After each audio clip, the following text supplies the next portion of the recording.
नमस्कार, स्वागत है आपका के न्यूज में। मैं हूं आपके साथ विशाल पंडित। हम बात करेंगे विरोधियों को ललकार बनाएंगे सरकार। दिल्ली विधानसभा चुनाव का घमासान लगातार तेज होता जा रहा है। अरविंद केजरीवाल ने आम आदमी पार्टी की चौथी बार सरकार बनने को लेकर ताकत झोंक रखी है। वो लगातार विरोधियों पर हमले बोल रहे हैं, साथ ही जनता को अपने पक्ष में करने पर भी उनका जोर है। इस रिपोर्ट को देखिए।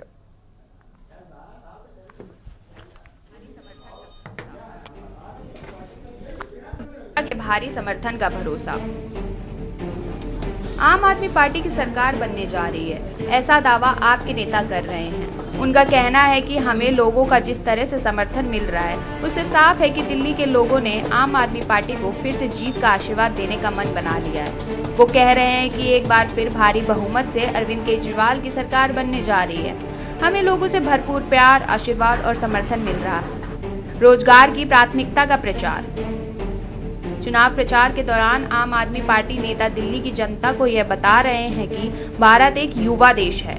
यहाँ की 65% आबादी 35 साल के कम की है। वो कह रहे हैं कि ऐसे में हमें रोजगार के अवसर पैदा करना है। सरकार की सबसे पहली प्राथमिकता रोजगार होगी। अगर युवाओं के हाथ में रोजगार आएगा तो देश मजबूत होगा। केजरीवाल ने रोजगार का जो वादा किया है वो आम आदमी पार्टी का बहुत ही महत्वपूर्ण वादा है और दिल्ली के युवाओं के लिए यह वादा जरूर पूरा होगा। बता दें कि सीएम अरविंद केजरीवाल ने हाल ही में आने वाले 5 सालों में बेरोजगारी खत्म करने का संकल्प जताया है। अपनी सरकार के पिछले काम पर प्रकाश डालते हुए केजरीवाल ने दावा किया कि पंजाब में आपकी सरकार ने 2 साल से भी कम समय में बम्पर सरकारी नौकरियां दी हैं। युवाओं को 3 लाख से अधिक निजी क्षेत्र में नौकरी मुहैया कराया है। मुस्लिम वोटर्स का आपकी तरफ रुझान। दिल्ली के चुनाव में एक बार फिर मुस्लिम वोटर्स पर आम आदमी पार्टी की नजरें हैं। बता दें कि एक समय मुस्लिमों के वोट एक तरफा कांग्रेस को जाते थे, लेकिन पिछले कुछ चुनावों से दिल्ली में अब इनका रुझान आम आदमी पार्टी की तरफ हुआ है। दिल्ली का मुसलमान अक्सर एक तरफा वोट करते आया है। दरअसल 2015 और 20 में इस समुदाय ने आम आदमी पार्टी के तरफ एक तरफा वोट किया था। यही कारण है कि आप एक मुस्लिम विधायक को मंत्री भी बनाया था।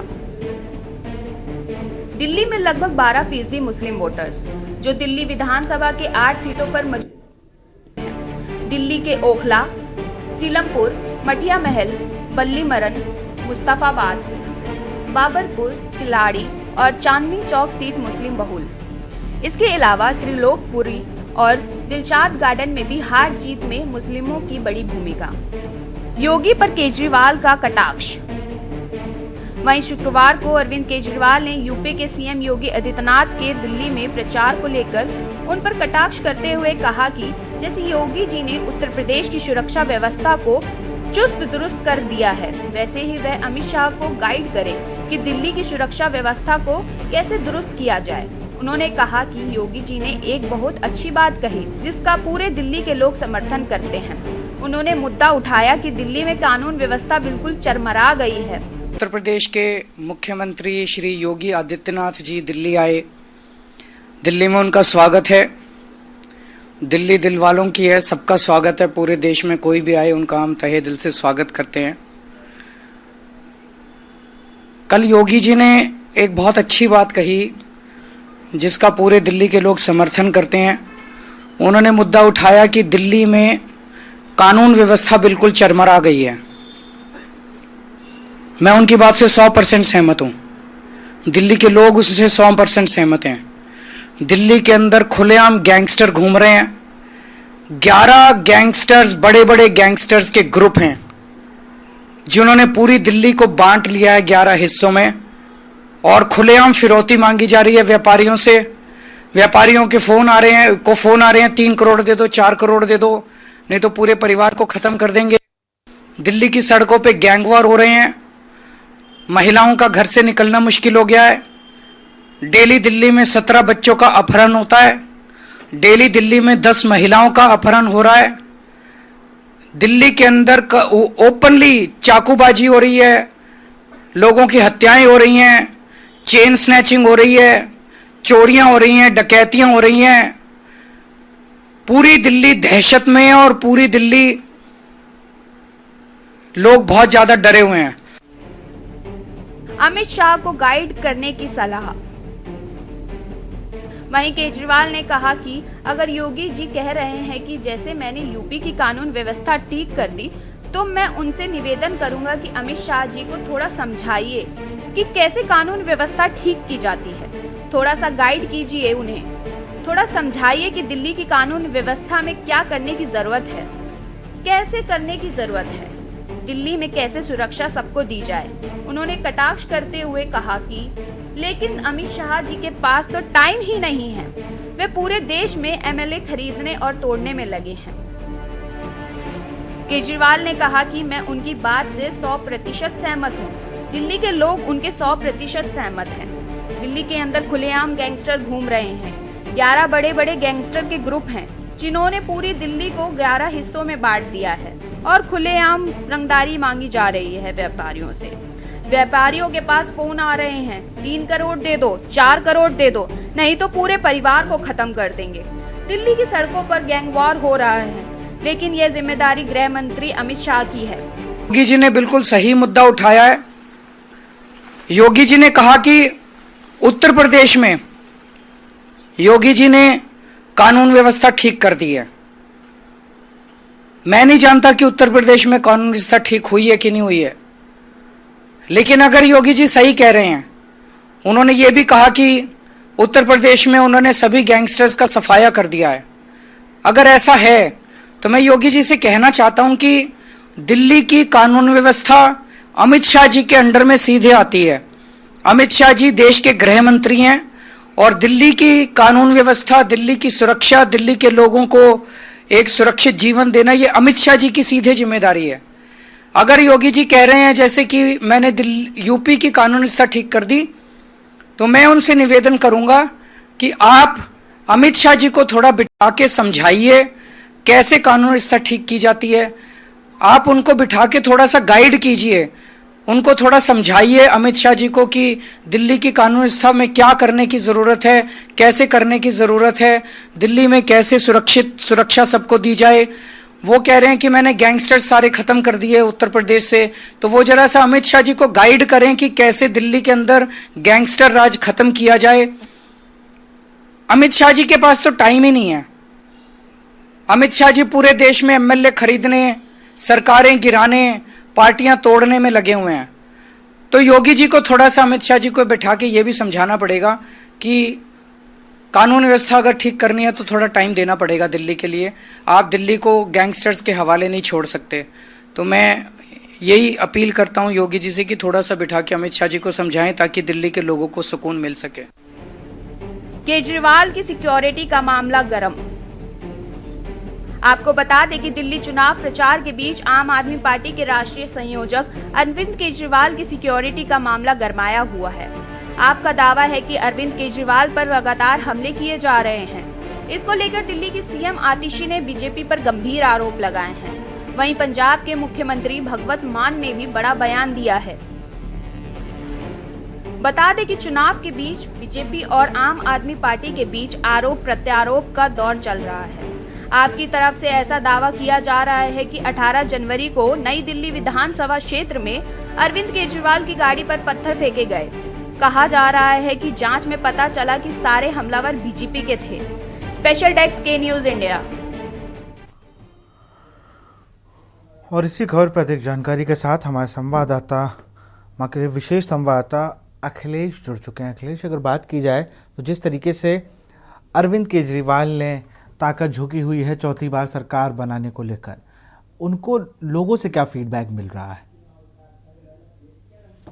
देखिए सर, आपको बता दें कि दिल्ली विधानसभा चुनाव में सभी पार्टियों ने ताकत झोंक दी है, लेकिन अगर आम आदमी पार्टी की बात की जाए तो आम आदमी पार्टी के राष्ट्रीय संयोजक अरविंद केजरीवाल ने खुद कमान संभाल रखी है। अगर उनकी तुलना में दूसरी पार्टियों के अध्यक्षों की बात की जाए, चाहे वो बीजेपी प्रदेश से आते हो, चाहे कांग्रेस के प्रदेश टीम से हो, उन सभी की टीमों के चेहरे में वो ताकत नहीं है या वो चीज नहीं है जो आम जनता को लुभा सकते हैं। तो केजरीवाल आदमी पार्टी की सरकार है, तो केजरीवाल ने जो पहले वादे किए थे वो बतौर मुख्यमंत्री पूरे किए। उनमें से कई ऐसे वादे हैं जो भले ही उन पर अब विपक्ष सवाल उठा रहा हो, लेकिन केजरीवाल उस पर लगातार कह रहे हैं कि उन्होंने जो जो गारंटी पहले दी थी उन गारंटियों को उन्होंने पूरा किया है, और आगे अब वो जो गारंटी इस चुनाव में कर रहे हैं वो मुख्यमंत्री फिर बनेंगे तो वो गारंटियों को पूरा करेंगे। तो दिल्ली की विधानसभा चुनाव में यही एक बड़ा अंतर समझ में आता है कि अरविंद केजरीवाल ने जो काम किए हैं और जो करने का आगे वादे कर रहे हैं, वो जो गारंटी लेकर जनता के बीच जा रहे हैं, लगातार उनकी घोषणाएं कर रहे हैं, चाहे वो चुनावी रैली में हो, चाहे वो मीडिया के सामने प्रेस कॉन्फ्रेंस करते हो, या किसी भी प्लेटफॉर्म पर जाके वो अगर दिल्ली की जनता से जो वादे कर रहे हैं तो उसमें कहीं न कहीं जनता को थोड़ा बहुत उस पर भरोसा होता इसलिए भी नजर आता है कि अरविंद केजरीवाल ने पहले कई जो घोषणाएं की थी उनको पूरा किया है। तो शायद जनता दिल्ली के सोचने पर मजबूर होती है कि अगर फिर मुख्यमंत्री वो बनते हैं तो उन योजनाओं को लागू कर सकते हैं और उन योजनाओं का लाभ आम जनता को मिल सकता है। लेकिन भारतीय जनता पार्टी के तरफ से भी तमाम ऐसी योजनाएं हैं और मुफ्त की योजनाएं हैं और जिनमें लाभ देने की योजनाओं का वादा जनता से किया गया है। कांग्रेस ने भी अपने तरफ से तमाम ऐसी योजनाएं, तमाम ऐसे दावे और वादे किए हैं कि सरकार बनने पर वो पूरा करेंगे। लेकिन ये देखना होगा कि जब दिल्ली में अगली सरकार एक बार फिर केजरीवाल की अगुवाई में बनती है या फिर भारतीय जनता पार्टी और या कांग्रेस बनाने में कामयाब होती है, सवाल वही हो है कि आम आदमी पार्टी ने जो वादे पूरे किए हैं उन पर वो जनता के बीच जा रहे हैं, उनको लेकर वोट मांग रहे हैं। अब जनता को तय करना है क्या केजरीवाल ने जो पहले वादे किए थे उन पर वो भरोसा जताकर वोट दें या फिर केजरीवाल जो अब वादे कर रहे हैं उन पर भरोसा जताकर 5 तारीख को मतदान करें। बहुत बहुत शुक्रिया अखिलेश आपका तमाम जानकारी के लिए।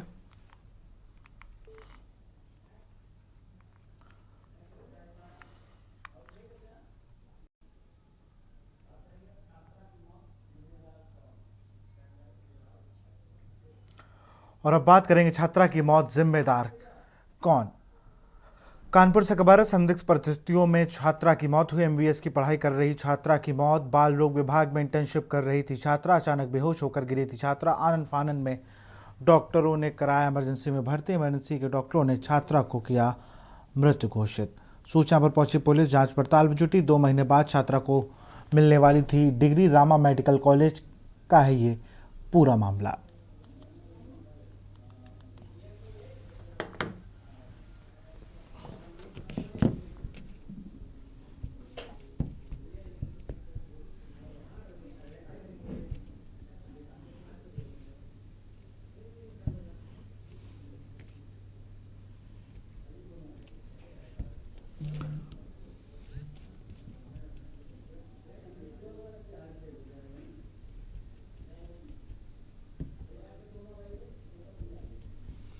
तो रामा मेडिकल कॉलेज में इंटर्नशिप कर रही एमबीबीएस की फाइनल ईयर की छात्रा की संदिग्ध परिस्थितियों में मौत हो गई। बता दें कि वह मरीजों को देखने गई हुई थी, तभी उसकी अचानक तबीयत बिगड़ती है। फिर उसको रामा मेडिकल कॉलेज की इमरजेंसी में एडमिट कराया था, जहां उसकी मृत्यु हो जाती है। बता दें वो बेहोश होकर गिरी थी, जिसके बाद उसे एडमिट कराया गया था।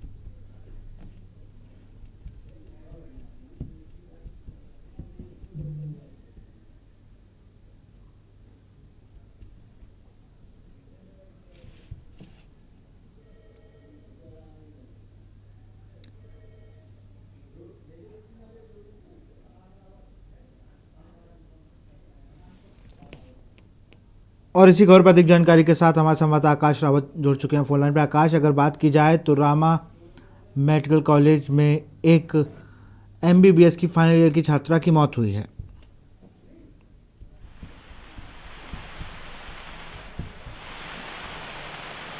आकाश, आप हमें सुन पा रहे हैं?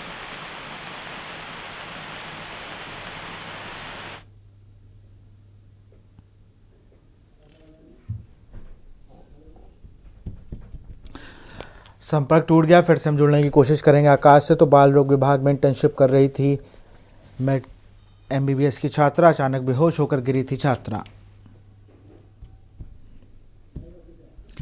आकाश हमारे साथ फिर से जुड़ चुके हैं। आकाश, रामा मेडिकल कॉलेज में मेडिकल स्टूडेंट की मौत हुई है। आकाश विशाल, मैं आपको बताना चाहूंगा कि MBBS की ये छात्रा थी और इसकी बाल शिशु विभाग में ड्यूटी लगी थी, इंटर्नशिप कर रही थी। 2 महीने बाद इसका आज ये फाइनल ईयर चल रहा था और इसकी 2 महीने बाद MBBS की डिग्री मिलने वाली थी। तो इंटर्नशिप के दौरान इसकी बाल शिशु विभाग में इसकी ड्यूटी लगी हुई थी। उसी दौरान ये अचानक से बेहोश होकर गिर गई और उसके बाद आनंद फानन में डॉक्टरों ने इसे मेडिकल के लिए इमरजेंसी में भर्ती कराया, जहां पर डॉक्टरों ने उसे मृत घोषित कर दिया। जी, कॉलेज प्रशासन का इस पर क्या कुछ कहना है आकाश? जी, कॉलेज प्रशासन का कहना है कि छात्रा ड्यूटी के दौरान बिल्कुल सही तरीके से थी। अचानक से उसको एकदम से बेहोश हुई है, बेहोश होकर गिर गई है। बेहोश होकर गिरने के बाद में उसको जब उपचार के लिए इमरजेंसी में ले जाया गया है, उस दौरान उसकी मौत हो गई है। हालांकि ये पूरा जो अस्पताल प्रशासन का कहना है कि हार्ट अटैक के चलते छात्रा की मौत हुई है। जी, बहुत बहुत शुक्रिया आपका आकाश।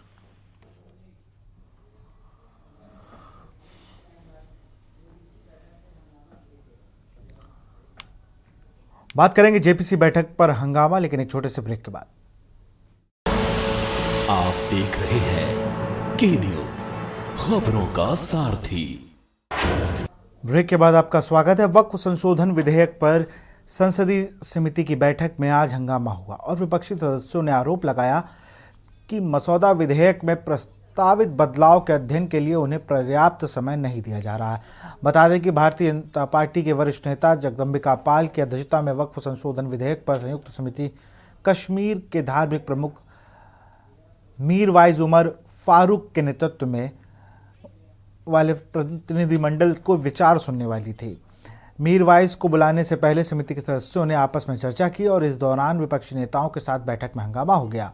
विपक्षी सदस्यों का दावा है कि दिल्ली विधानसभा चुनाव को देखते हुए भाजपा वक्फ संशोधन विधेयक पर रिपोर्ट को शीघ्र स्वीकार करने पर जोर दे रही है। बैठक के बाद तीखी बहस के कारण कार्रवाई कुछ देर के लिए स्थगित कर दी गई। TMC के सदस्य कल्याण बनर्जी और कांग्रेस के सैयद नासिर हुसैन बैठक से बाहर निकल आए। उन्होंने संवाददाताओं से कहा कि समिति की कार्यवाही तमाशा बन गई है। उन्होंने मांग की है कि प्रस्तावित संसाधनों पर खंडवार विचार करने के लिए 27 जनवरी को होने वाली बैठक को 30 जनवरी या 31 जनवरी तक के लिए टाल दिया जाए। बहुत बड़ा हो गया, जो इमर्जी वो बोल देते हैं हम लोग को। सब बीजेपी का MP तो सोच रहा है वो सब बहुत बड़ा हो गया, जो इमर्जी वो बोल देते हैं हम लोग को। अभी जो चल रहा है अंदर में तो इमरजेंसी चल रहा है, अनडिक्लेयर्ड इमरजेंसी प्रोसीडिंग चल रहा है।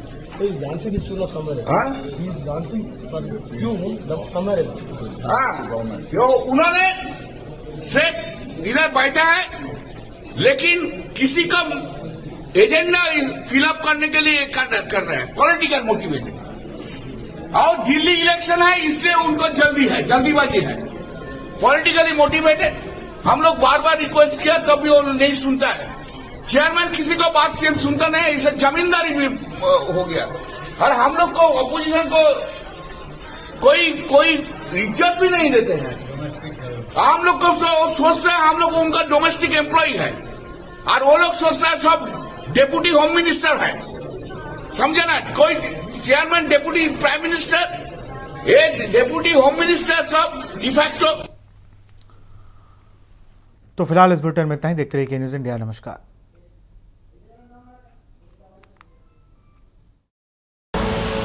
आप देख रहे हैं के न्यूज, खबरों का सारथी।